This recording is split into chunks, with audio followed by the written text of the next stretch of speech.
একবার হজরত জিব্রাইল আলাইহি ওয়াসাল্লাম নবী করিম সাল্লাল্লাহু আলাইহি ওয়াসাল্লামের কাছে এসে একটি ঘটনা বর্ণনা করেন। এক ব্যক্তি পাহাড়ের উচ্চ চূড়ায় 500 বছর ধরে আল্লাহ পাকের ইবাদাতে মশগুল ছিল। ওই পাহাড়ের চারদিক লবণাক্ত পানি দ্বারা বেষ্টিত ছিল। আল্লাহ তাআলা তার জন্য পাহাড়ের অভ্যন্তরে সুপে পানির ঝর্ণা এবং একটি আনার গাছের সৃষ্টি করেন। প্রতিদিন সেই ব্যক্তি আনার ফল খেত এবং পানি পান করত। আর পানি দিয়ে অজু করত। সে ব্যক্তি আল্লাহ তাআলার কাছে এই দোয়া করল, হে আল্লাহ, আমার দেহ থেকে রূহ যেন সেজদারত অবস্থায় কবজ করার ব্যবস্থা করা হয়। আল্লাহ তাআলা তার এই দোয়া কবুল করেন। হজরত জিব্রাইল আলাইহি ওয়াসাল্লাম বলেন, আমি আসমানে আসা যাওয়ার সময় তাকে সেজদারত দেখতাম। কিয়ামতের দিন আল্লাহ তাআলা তার সম্পর্কে বলবেন, আমার এই বান্দাকে আমার রহমতে জান্নাতে প্রবেশ করাও। ওই ব্যক্তি বলবে না, বরং আমার আমলের বরকতে।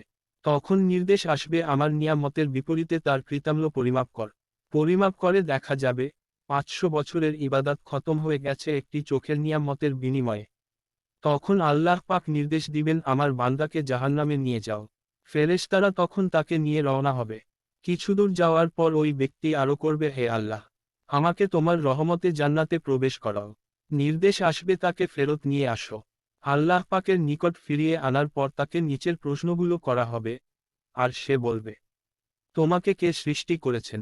আল্লাহ, আপনি। এই কাজটা তোমার আমল না, আমার রহমতের বরকতে হয়েছে। আপনার রহমতে। তোমাকে 500 বছর ইবাদত করার শক্তি ও তাওফিক কে দিয়েছে? হে আল্লাহ, আপনি। সমুদ্রের মাঝে পাহাড়ের উপর তোমাকে কে পৌঁছিয়েছে? লবণাক্ত পানির মাঝে সুপের পানির ব্যবস্থা কে করেছে? আনার গাছ কে সৃষ্টি করেছে?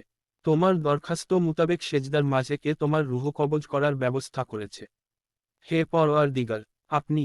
তখন ইরশাদ হবে, এই সবকিছু আমার রহমতে হয়েছে এবং আমার রহমতেই তোমাকে জান্নাতে দাখিল করছি। সুবহানাল্লাহ।